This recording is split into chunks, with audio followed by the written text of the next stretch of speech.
Assalamualaikum warahmatullahi wabarakatuh. Sebelumnya izin memperkenalkan diri, nama saya Ulfeni Rohmawati, jurusan Pendidikan Khusus Untirta tahun 2019 kelas A. Di sini saya akan menyampaikan jawaban saya tugas ulangan tengah semester Pendidikan Inklusi. Yang pertama, menurut pendapat Anda, apakah pendidikan inklusi itu solusi atau masalah? Izin menjawab, menurut pendapat saya, pendidikan inklusi ini adalah solusi untuk anak-anak berkebutuhan khusus, di mana anak berkebutuhan khusus dapat bersekolah di sekolah reguler tanpa melihat latar belakang anak dan tanpa membeda-bedakan kekurangan anak, di mana di sekolah inklusi ini anak-anak dapat bersekolah dengan teman-teman sebayanya di lingkungan sekitar. Nah, sekolah inklusi ini uh, jadi anak berkebutuhan khusus ini dapat bersekolah di dekat dengan rumahnya gitu. Tidak ada alasan ketika anak itu malas untuk sekolah, tidak mau bersekolah di sekolah khusus karena jarak rumah terlalu jauh gitu kan.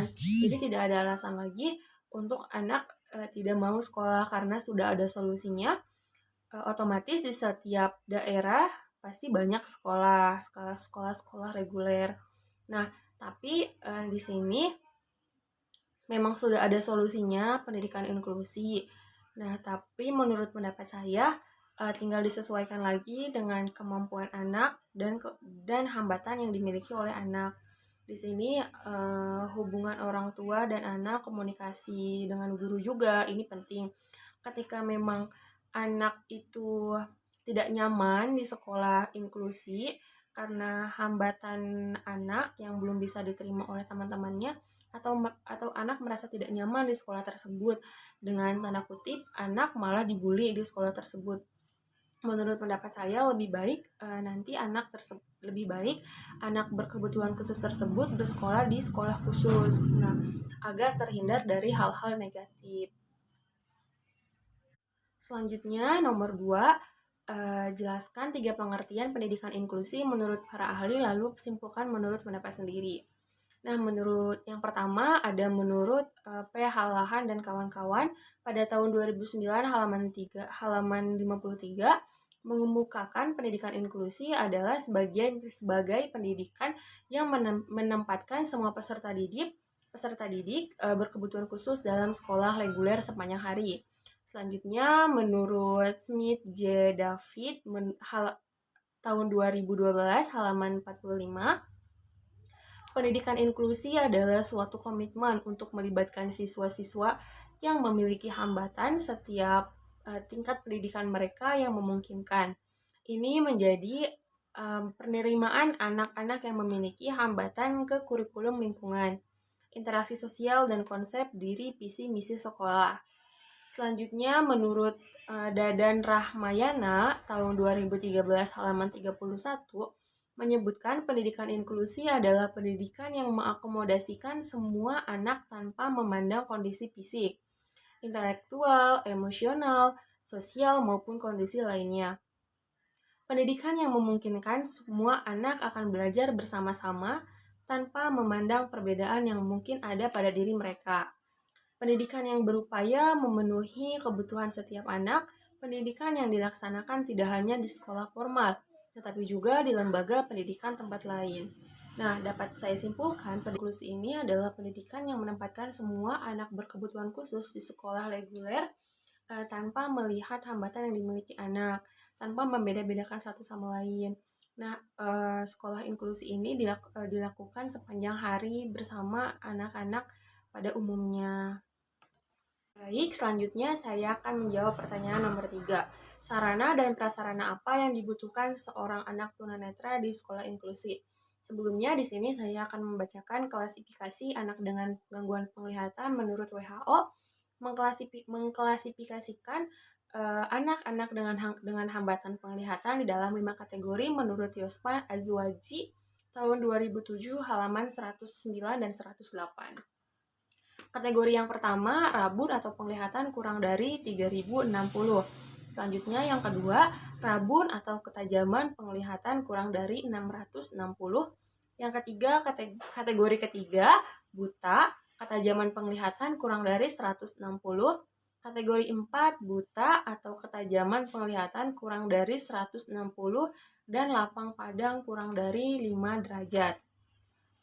Kategori 5 buta dan tidak ada persepsi sinar, maaf. Nah, karena tadi saya sudah menyebutkan kategori anak dengan hambatan penglihatan, mungkin disesuaikan saja dengan kebutuhan anak ketika anak di sekolah inklusi. Nah, di sini juga guru berperan penting ya untuk anak-anak berkebutuhan khusus yang sekolah di sekolah inklusi, di mana kita harus menyiapkan strategi apa, metode apa yang harus diberikan kepada anak agar anak dapat bersekolah dengan teman-teman lainnya. Yang membedakan hanya strategi dan medianya saja. Yang terpenting anak dapat mengikuti pelajaran, anak nyaman di kelas. Nah, di sini menurut pendapat saya, yang pertama tentunya alat tulis Braille. Yang kedua, buku bacaan Braille, di mana buku bacaan ini dapat membantu anak tunanetra. Nah, di sini juga disesuaikan anak itu memiliki hambatan penglihatan low vision atau totally blind.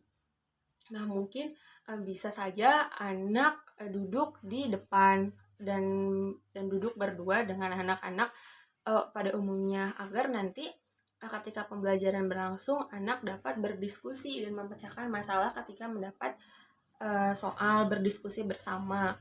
Selanjutnya, ketika praktek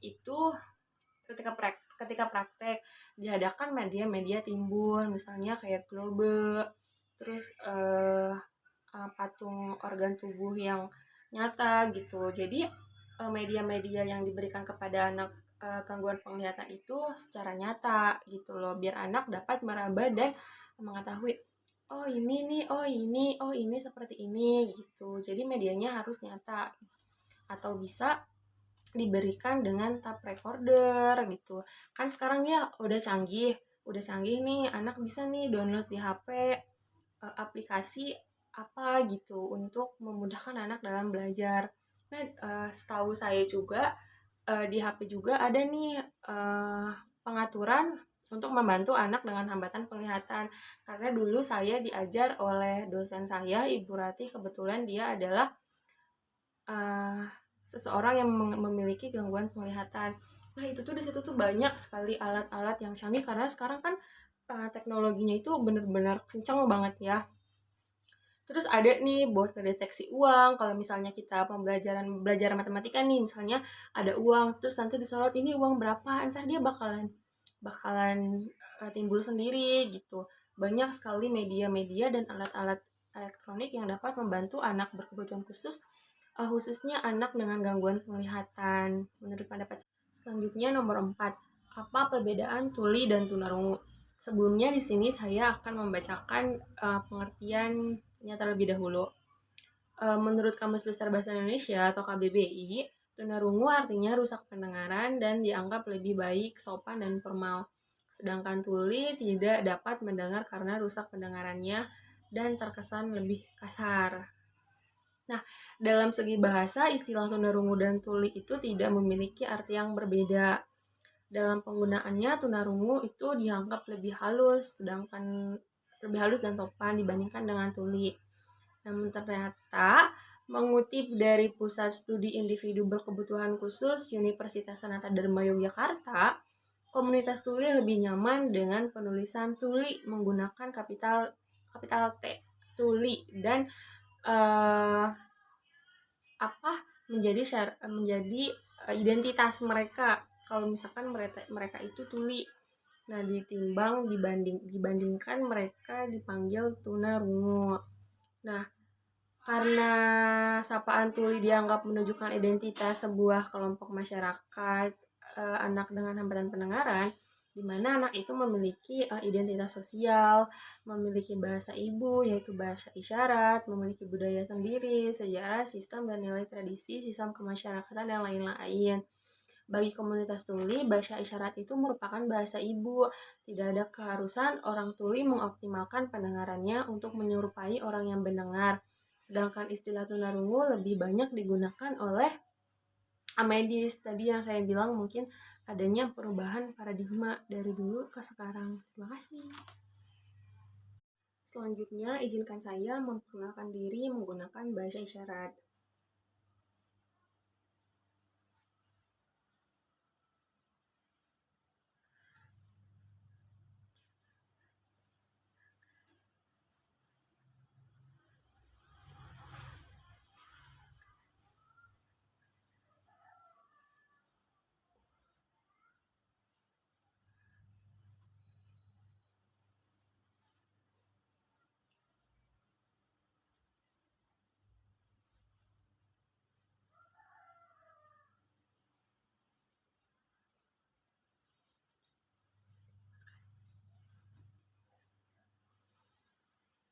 Selanjutnya, saya akan menjawab pertanyaan nomor 5.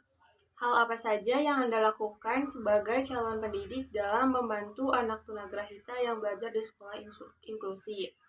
Tentunya, cara yang pertama adalah memberikan media yang konkret. Ya, misalkan tadi kan kita sudah mengetahui nih tingkat IQ anak itu apa setelah kita melakukan asesmen identifikasi. Selanjutnya kita kan kita cari nih referensi-referensi. Misalnya kita mengajar di pembelajaran materi IPA tentang anggota tubuhku. Kita bisa nih menggambar anggota tubuh itu, anggota tubuhnya itu seperti apa, bagian-bagiannya apa aja. Misalkan kita nge-print, kita buat tempel di kertas asturo, nanti kita beri penjelasan. Ini nih gunanya untuk ini gunanya untuk itu. Nah, nanti dari situ anak insya Allah mudah memahaminya, kayak media kertas gitu yang gambar-gambar. Banyak sekali sebenarnya media-media. Atau kita juga dapat memberikan anak video pembelajaran agar nanti pada saat anak sudah pulang di rumah, anak dapat melihat referensi-referensi apa nih yang sudah dipelajari di sekolah tersebut agar anak dapat mengurusnya di rumah bersama orang tuanya. Atau kita juga dapat memberikan anak buku-buku bacaan. Media yang kita sudah buat di sekolah, kita bisa pinjamkan pada anak dan nanti dapat anak bawa lagi untuk pelajaran selanjutnya di sekolah. Saya akan menjawab pertanyaan nomor 6. Jelaskan klasifikasi tunadaksa dan bagaimana cara Anda membantu mahasiswa tunadaksa bila ada di kampus tersebut. Sebenarnya penggolongan anak tunadaksa itu bermacam-macam, banyak sekali penggolongannya. Di sini saya akan membacakannya.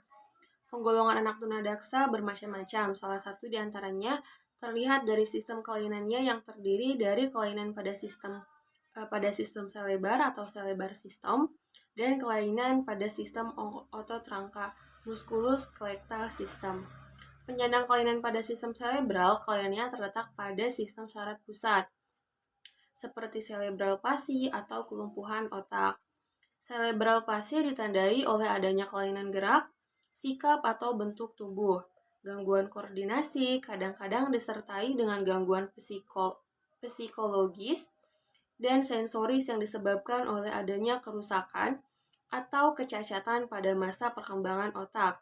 Menurut Soeharsa tahun 1998 mendefinisikan cacat cerebral palsy sebagai suatu cacat yang terdapat pada fungsi otot dan urat saraf dan penyebabnya terletak dalam otak. Kadang-kadang juga terdapat gangguan pada panca indera, ingatan, dan psikologis perasaannya.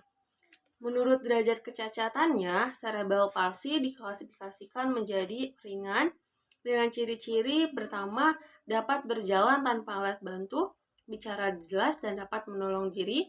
Yang kedua sedang, ciri-cirinya membutuhkan bantuan untuk latihan berbicara, berjalan, mengurus diri, dan alat-alat khusus seperti braille. Dan selanjutnya, derajat berat dengan ciri-cirinya membutuhkan perawatan tetap dalam ambulasi, bicara, dan menolong diri. Sedangkan menurut letak kelainan di otak dan fungsi geraknya, cerebral palsy dibedakan menjadi statistik dengan ciri terdapat dari kekakuan sebagian atau seluruh otaknya. Yang kedua, disleksimia yang meliputi astesosis atau penderitaan memperlihatkan gerak yang tidak terkontrol, rigid atau kekakuan pada seluruh tubuh sehingga sulit dibengkokkan, dan tremor, getaran kecil yang terus-menerus pada mata, tangan, dan kepala.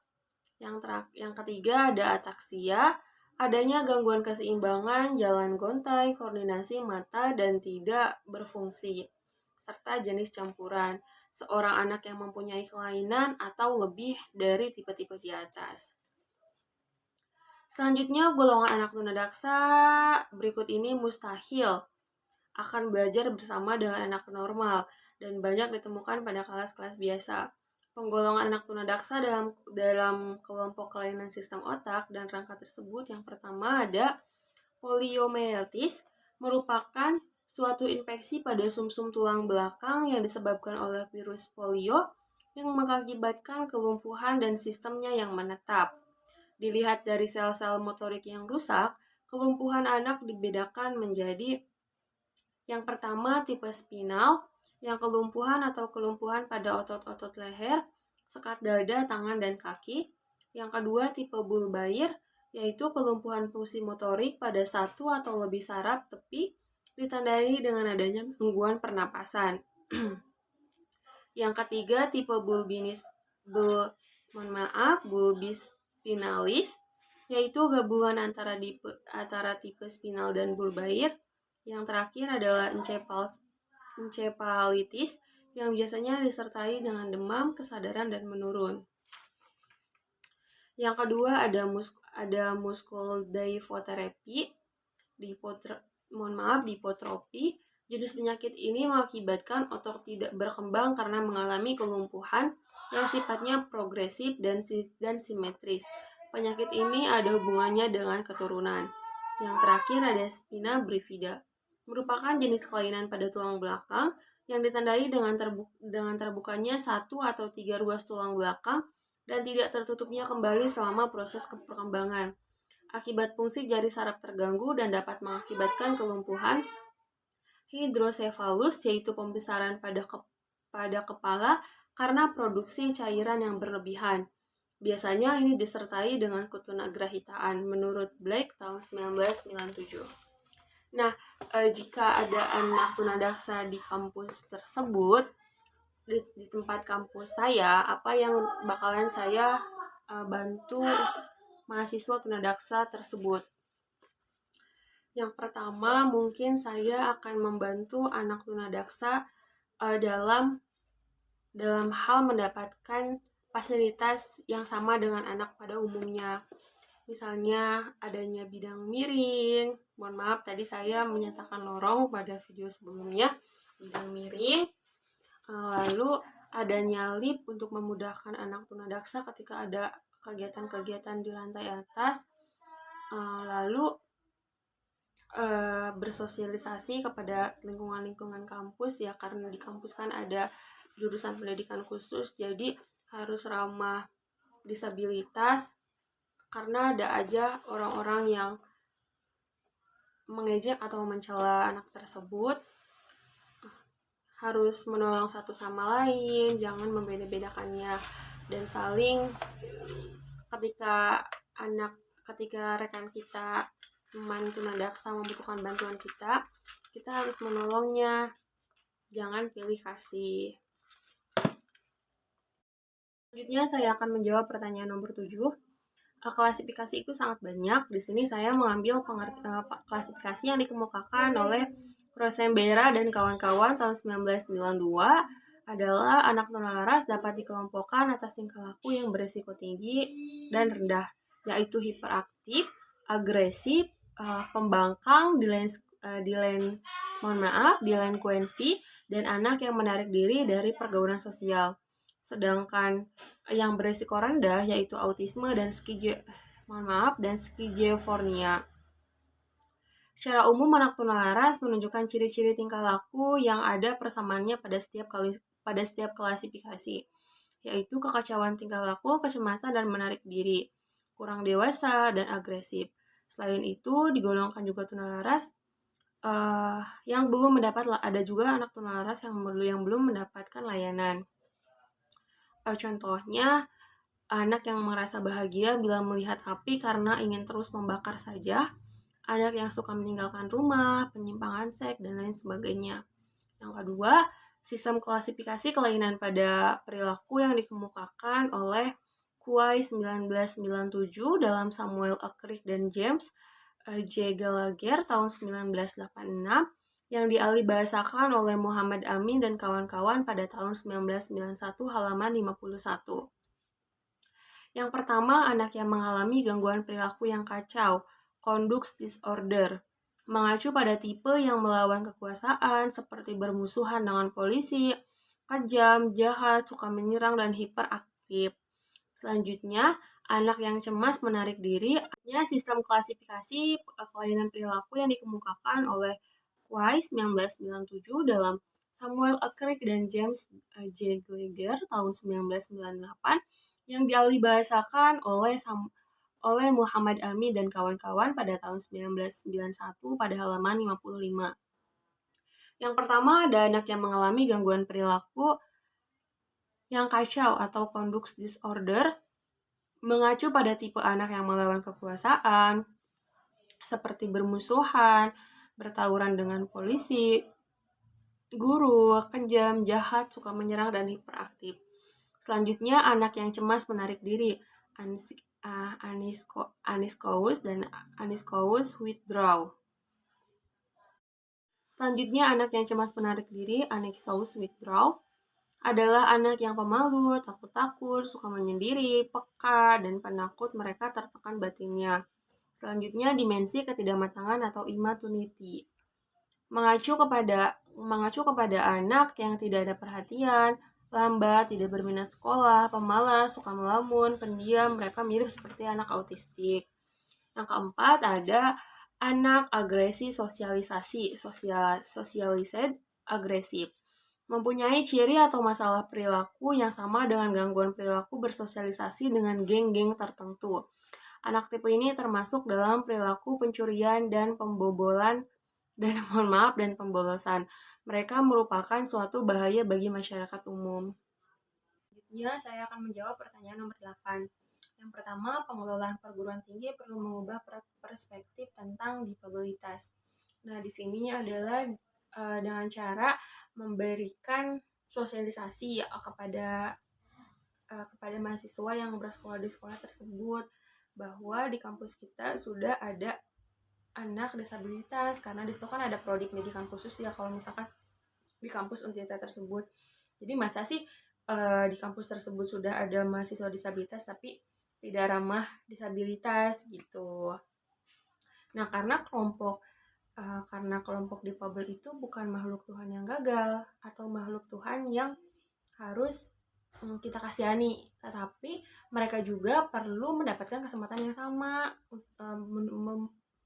perlu mempunyai kesempatan yang sama seperti kita, misalnya fasilitas-fasilitas. Nah, selanjutnya menyusun kebijakan pola pengajaran yang sensitif dengan anak disabilitas. Jadi kayak ada program khusus untuk anak berkebutuhan khusus agar dapat mengikuti perkuliahan berlangsung. Yang ketiga, membuat database khusus mahasiswa difabel untuk mempermudah pemberian informasi pada dosen. Informasi penting diberikan agar dosen terkait menyediakan pola penyajian yang tepat pada mahasiswa difabel. Selain itu, database ini menjadi bahan pertimbangan bagi salah satu usaha untuk menyediakan ruang perkuliahan yang mudah diakses oleh mahasiswa yang bersangkutan. Nah, misalnya bagi yang saya rasakan ya, alhamdulillah karena di kelas saya itu ada teman saya dengan hambatan penglihatan, jadi teman saya tidak kesulitan untuk mengakses ke atas. Tapi ketika ada acara tertentu di kampus dan kita harus mengundang kawan-kawan komunitas yang mempunyai hambatan fisik dan motorik, tentunya tunadaksa, kakak kelas kita juga ada. Jadi nanti kita tidak bisa belajar di kelas atas karena kan di sana kalau misalkan di gedung lama itu nggak ada liftnya sama nggak ada lorong untuk ke atas gitu. Jadi kalau misalkan nanti kawan-kawan yang menggunakan kursi roda atau menggunakan tongkat agak kesulitan. Ya, Bang Mumu, kalau misalkan Bang Mumu kan mempunyai hambatan fisiknya gitu. Kalau misalkan Bang Bomu tuh bersemangat aja ya. Cuman kawan-kawan yang lain kayak kalau misalkan kita punya acara tuh pusing gitu kan. Kita mau ngadain acara, masa kita mau ngadain acara di atas gitu kan. Sedangkan kita kan mengundang kawan-kawan yang lain gitu, kawan-kawan komunitas gitu. Kayak PPDI, Gerkatin, Pertuni gitu kan. Akhirnya alhamdulillahnya sekarang di kampus Untirta ini sedikit demi sedikit sudah ada perbaikan. Kalau misalkan di gedung baru dari yang Ulfa lihat itu di situ tuh udah ada apa ya, ini apa, lorong ya untuk anak-anak tunadaksa yang menggunakan kursi roda, terus yang media bidang bidang terus di situ juga udah ada guiding block di dalamnya. Terus kayak ruangan ini tuh ruangan apa gitu, kayak ada braille-nya menuju akses ke kamar mandi. Cuman menurut Ulfa fasilitas kamar mandinya harus diubah juga gitu. Selanjutnya, membuka regulasi penerimaan mahasiswa penyandang disabilitas melalui program khusus disabilitas. Nah, disabilitas juga harus mempunyai beasiswa untuk anak-anak disabilitas. Ya, tak hanya itu, beasiswa untuk mahasiswa difabel juga yang tidak mampu pun harus disediakan seperti mahasiswa yang lainnya. Selanjutnya, menciptakan lingkungan akademik yang sensitif akan difabel. Lingkungan akademik yang sensitif dengan difabel itu meliputi gedung perkuliahan, perpustakaan, bahan pustaka, dan proses perkuliahan. Dari yang tadi seperti Ulfa bilang, dari sarana prasarananya, terus dari akses depan ke ruangan juga belum ada guiding block, masih jalan biasa. Mungkin kalau misalkan dulu Ulfa pernah dengar katanya kakak kelas Ulfa itu pernah buat guiding block dari sumpit gitu kan. Jadi untuk memudahkan anak tunanetra yang memiliki hambatan penglihatan, memudahkan akses gitu. Mungkin dari Ulfa hanya segitu. Terima kasih. Mungkin itu yang dapat saya sampaikan. Kurang lebihnya mohon maaf karena saya juga masih belajar. Terima kasih. Wassalamualaikum warahmatullahi wabarakatuh.